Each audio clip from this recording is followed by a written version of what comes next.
सभी का। आज हम सिंक्रोफेजर टेक्नोलॉजी के बारे में बात करेंगे।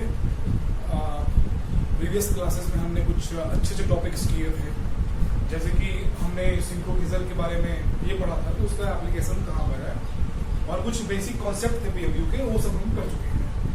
तो आज मैं आपको जो इस क्लास में बताने वाला हूँ वो सिंक्रोफेजर से रिलेटेड है, और थोड़ा सा इसमें मैटलैब का भी पार्ट आ चुका है, क्योंकि आज हम ये देखेंगे कि सिंक्रोफेजर और मैटलैब को साथ में कैसे पढ़ते हैं। मतलब कि आप कैसे एक मॉडल तैयार करते हो पीएमयू का यूजिंग मैटलैब सॉफ्टवेयर। तो थोड़ा बहुत बेसिक्स उसके बारे में हो जाए। आप में से बहुत सारे ऐसे लोग होंगे जो सिंक्रोफेजर पे रिसर्च कर रहे होंगे, और बहुत सारे आईआईटीज में ये सिंक्रोफेजर का एक कोर्स भी होता है। सो ये आपके लिए हेल्पफुल रहेगा। तो कैसे पीएमयू में इसका यूज है, कैसे इसका यूज किया जाता है, ये सब चीजें हम देखेंगे।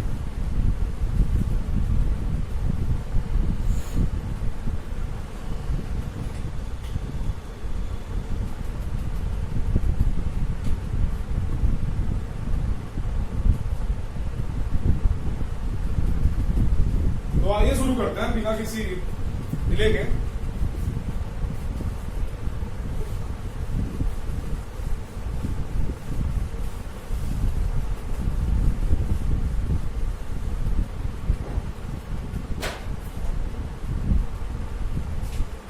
तो आज की जो क्लास है उसका टाइटल है मैटलैब एंड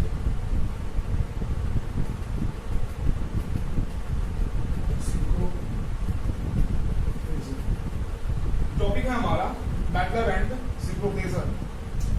एक्चुअली मैटलैब जो है वो मैट्रिक्स लैब का एक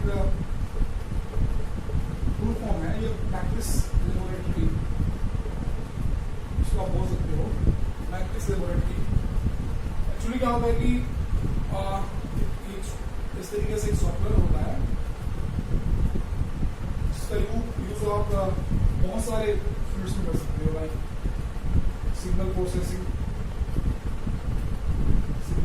हो गया, कंट्रोल हो गया, और बहुत सारे टॉपिक इलेक्ट्रिकल में। ऐसे ही बहुत सारे टॉपिक्स होते हैं मैकेनिकल के भी।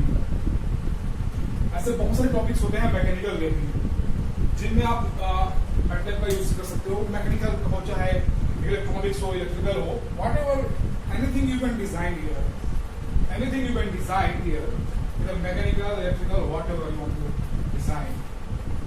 So we'll go ahead with our topic now.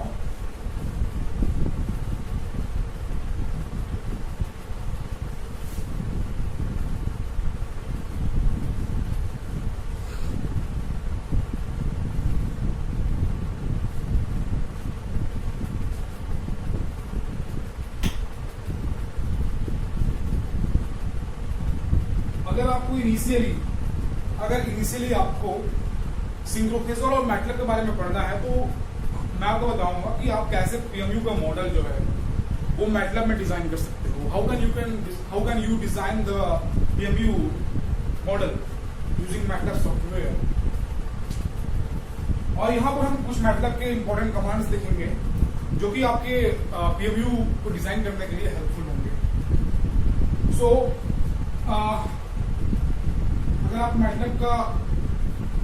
अगर आप मैटलैब में बिगिनर हैं और आप समझना चाहते हैं, आप यहाँ पर आप बैठ के कोडिंग भी कर सकते हो। मैं आपको बता दे रहा हूँ।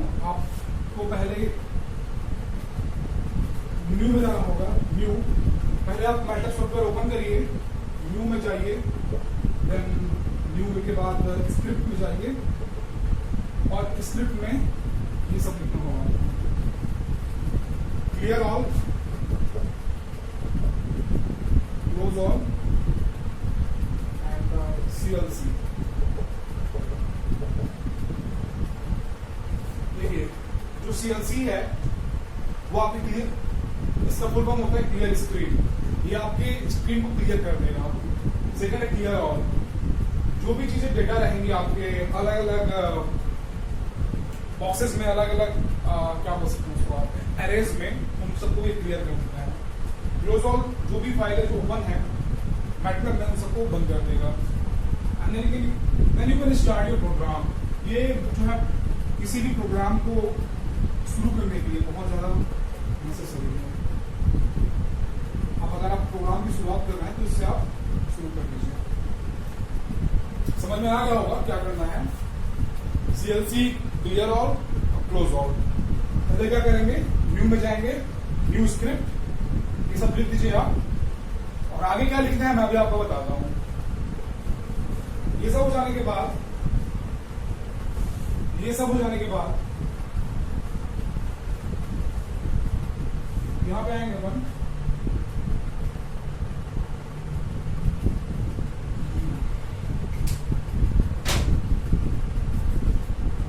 ये सब करने के बाद ये जो तीनों मैंने आपको बताया ये आपके फर्स्ट होंगे। Clear, CLC, close all, clear all, ये तीनों हो गया। आप यहाँ पर उसके बाद अपना कुछ एल ले लीजिए, नंबर ऑफ सैंपल्स। इनका मतलब होता है नंबर ऑफ सैंपल्स। यहाँ पर आप 60, 40, 16, 32, 128, 64 कुछ भी ले सकते हो अपने हिसाब से। तो मैं यहाँ पर ले रहा हूँ 120 सैंपल्स। ये नंबर ऑफ सैंपल्स हैं, ठीक है। नंबर ऑफ सैंपल्स हम ले रहे हैं। नंबर ऑफ सैंपल्स क्यों ले रहे हैं? Because we are trying to design a signal. We are trying to design a unknown signal of sinusoidal nature. Sine मतलब क्या होता है? साइन का equation M magnitude into sine of 2 pi F sine 2 pi F T. T क्या होता है? Time. और ये जो होता है मैग्नीट्यूड। एफ क्या होती है? फ्रीक्वेंसी। ये क्या है? मैग्नीट्यूड। टी क्या है? टाइम। एफ क्या है? फ्रीक्वेंसी। तो किसी भी सिग्नल को डिजाइन करने के लिए, किसी भी साइन वेव को डिजाइन करने के लिए ये तीनों parameter should be known. The तीनों parameters should be known. Now we are going to design our signal. So we have taken n equal to 128 number of samples we are taking. Then we have to take t. t आप ले लीजिए 0 से करके 0, 0.02 and up to 1 means यहां पर क्या है मेरा t इक्वल टू 0, 0.02 और 1। यहां पर 0.02 का मतलब ये होगा कि आपका जो t है वो 0 से लेकर के 1 तक वैरी करेगा और उनके बीच में जो स्टेप्स होंगे उनका साइज होगा 0.02। मतलब 0 से लेकर के 0.02, 0.04, 0.06, 0.08 and so on up to 1। ये पूरे 1 तक जाएगा। मतलब यहां पर 50 साइकिल्स आएंगे, ठीक है। यहां पर 50 साइकिल्स आएंगे। इतना सब कुछ करने के बाद आपको चाहिए फ्रीक्वेंसी। आपने ले लिया 50 hertz according to your frequency. आपने ले लिया f equal to 50 hertz according to your frequency. और आपने ले लिया a क्योंकि मैग्नीट्यूड है। आपने ले लिया 150 वोल्ट्स। आप यहाँ पर 230 भी ले सकते हो, आप 400 भी ले सकते हो, आप 400 kV भी ले सकते हो। जो भी आपको सही लगता है वो आप ले लीजिए। ये सब कुछ हो गया। अब आपको कुछ नहीं करना है आगे। आपको ये सिग्नल चाहिए। आप कुछ मत करो, सिंपली यहां पर वैल्यू पुट कर दो। सिंपली यहां पर वैल्यू पुट कर दो। कैसे? यहां पे आप लिख लीजिए सिग्नल। नेक्स्ट कमांड बता रहा हूं आपको मैं। Signal equal to a into, यहाँ पे अगर आप मल्टीप्लाई कर रहे हो मतलब में तो यहाँ पे स्टार मार्क होगा। स्टार मार्क लगाएंगे, star sine 2 star pi star f star t। Sine 2 pi F T, A star sine 2 star pi F T, ये सब ब्रैकेट में रहेगा। ये हो गया आपका सिग्नल। सो अभी आपने क्या किया है, एक सिग्नल जो है डिजाइन कर लिया है। अभी आपने एक सिग्नल डिजाइन कर लिया है। आगे देखते हैं, ये सब करने के बाद देखिए अभी आपका सिग्नल डिजाइन हो गया है ना, अभी आपका सिग्नल डिजाइन हो गया है। अगर आप इसको देखना चाहो तो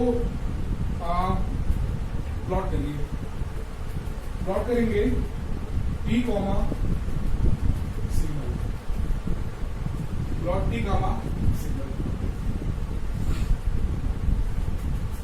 मुझसे यहां पे एक गलती हो गई है, जो मैंने टी लिया है वहां पे कुछ दिक्कत है, तो I will tell you that.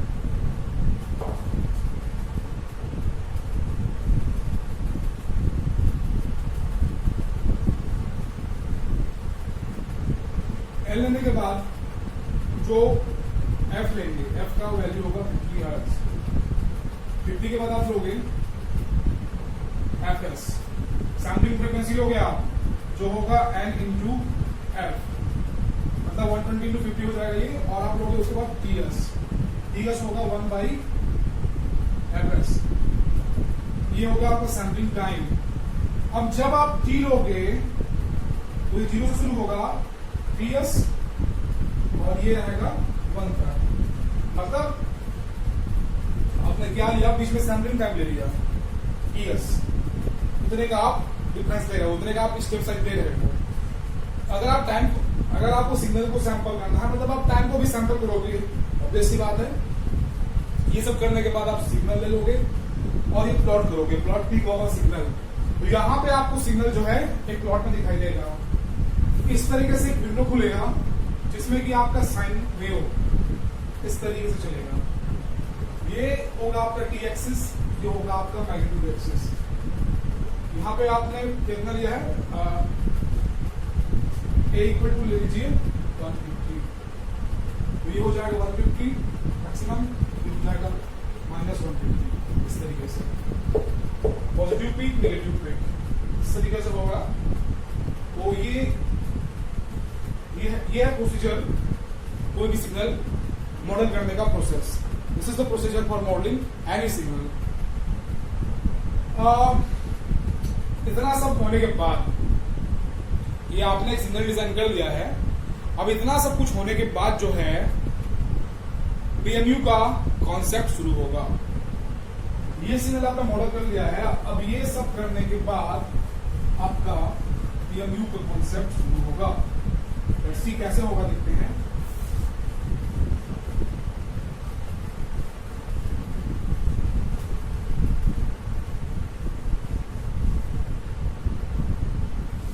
ये आपका कोई पीएमयू है, ये कोई आपका पीएमयू है, फेजर मेजरमेंट यूनिट है। इस पीएमयू के अंदर में क्या होगा, इस पीएमयू के अंदर में होगा पीएमयू एल्गोरिथम।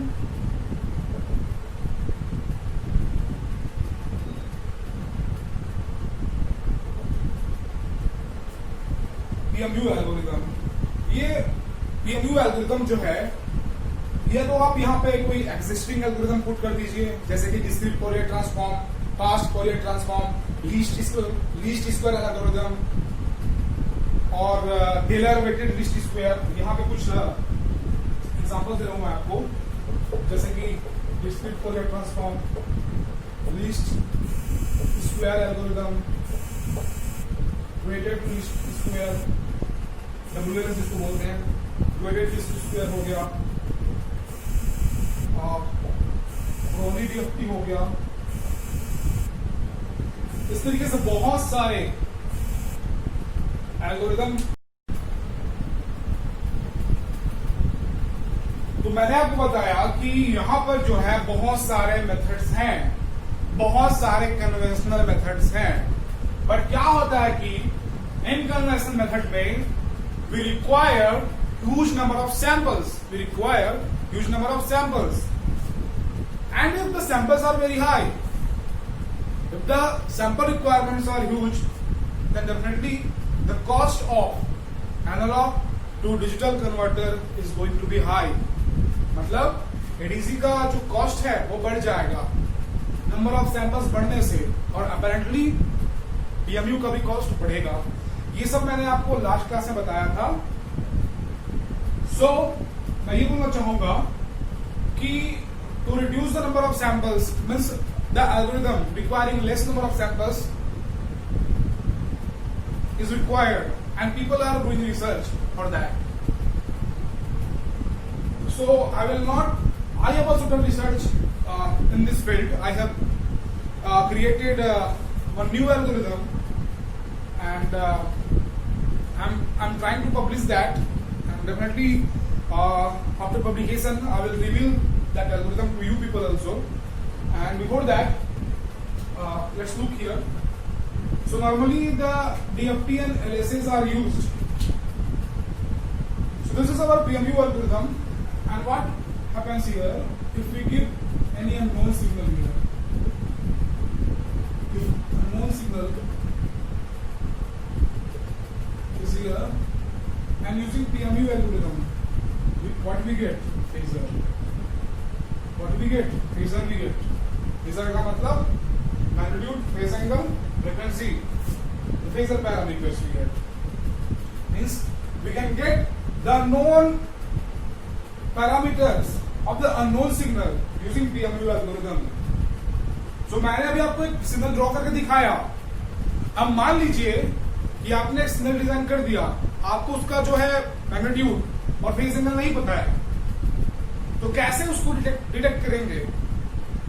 उसको लेकर के आपको जो है एक एल्गोरिथम ड्रॉ करना होता है।